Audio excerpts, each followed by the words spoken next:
Uh, Normally I don't like to show off my tattoos, but there's one tattoo that I did that I want to show off. So this, it might be strange to some people, but if it's strange to some people, I'm not trying to appeal to you, sir or ma'am. No, I'm kidding. Actually, I don't want to show off my tattoo because now I'm self-conscious.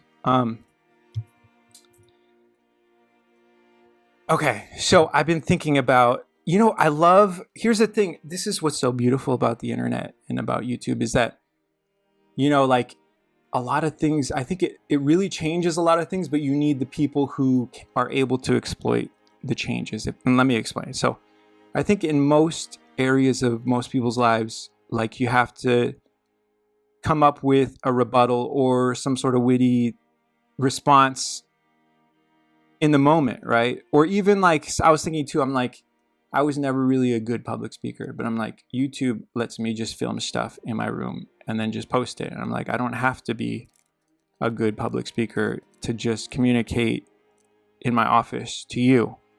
So I was like, that's beautiful. That's awesome. No, shout out to one of my, I dare say it. I'm just going to say it. Shout out to one of my favorite YouTubers, Kimberly Toon. I really feel like as someone who left a career and is now moving on to another career, I really wish like YouTube would have like, what is it called? A mentorship program. Like if YouTube had a mentorship program, I would wish that Kimberly Toon was my mentor. Like I'm just keeping it real. I want to have 100% transparency.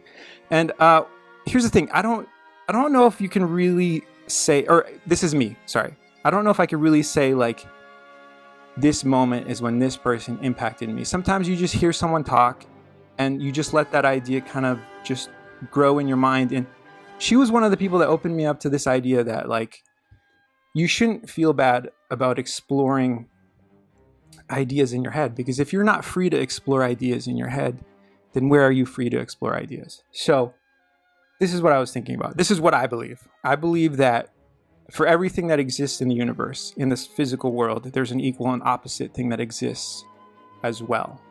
So if you have, say, a hypothetical thing, right? Like you have, whatever you believe or whatever you think in your mind to be the worst thing, right? Someone, like a person who just takes life indiscriminately, right? So if that exists in the world, which it does, I believe there's an equal and opposite thing that exists. And I was thinking, what is that thing? I think the opposite of that, I think the opposite of a serial killer is a serial impregnator. Now hear me out. This already exists, okay? You have the sperminator, okay? And no joke, this dude and then the other gentleman that lives in Africa, I think he passed away 7 years ago or something like that. I saw him when I was a kid. What's funny is I remember this from a childhood. I had a Guinness Book of World Records, and I remember seeing this gentleman in there. And there was this picture, and it was like, I don't remember how many, but he had like 100 something kids. And this picture had all these kids, and all, like, I scanned, my point is I scanned the picture and I didn't find anyone in that picture that wasn't smiling. And I realized in that moment, maybe I'm just giving myself too much credit as a child. I was like, well, this is possible. Some people tell you like, you got 4 kids and no one gets along. That's just how it is. Well, hold on. Like, how is this gentleman able to have 100 kids? So all I'm saying is for everything that exists, there's an equal and opposite thing that exists. And I'm feeling like biology is like yearning for diversity of genetics. So I believe there's going to be a blitzkrieg of biology, and that's where this sperminator guy comes in.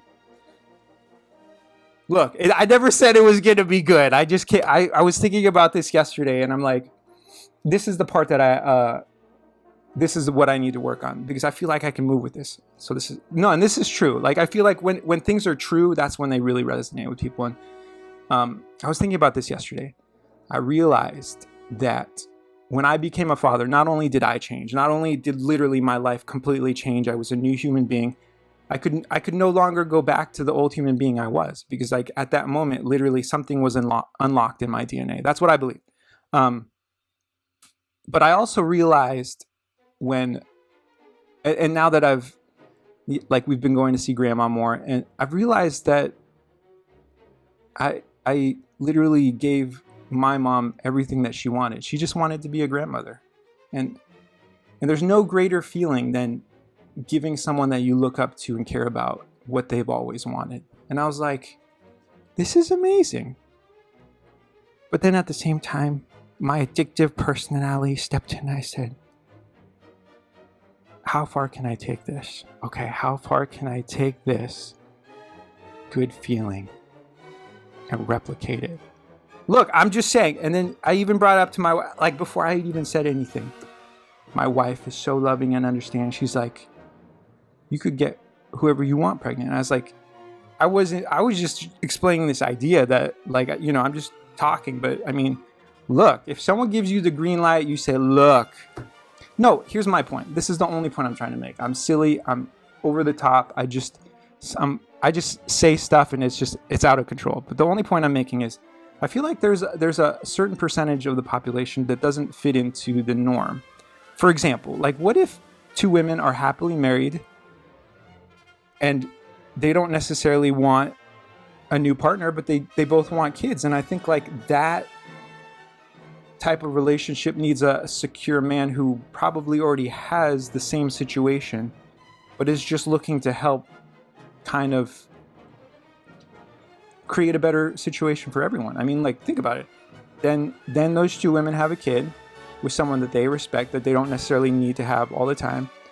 My mom has another grandkid that she can see occasionally. I'm just saying it's a win-win. Okay, look, I'm the fool for not thinking about this before. Okay, this is going somewhere. This blitzkrieg in biology that the Sperminator and the other gentleman, I'm sorry, sir, I don't remember your name, but you two dudes are pioneers in this new world of spermal domination? I don't know. Okay, this was the dumbest video I've ever done, okay? But I had fun doing it. And I think that's kind of the point. All right, love you. Have a good day. Today's Sunday. We're going to see cats. So shout out to cats. Shout out to all the cats on planet Earth. We're going to see you. Okay, we're going to see the cats. Okay, love you. Bye.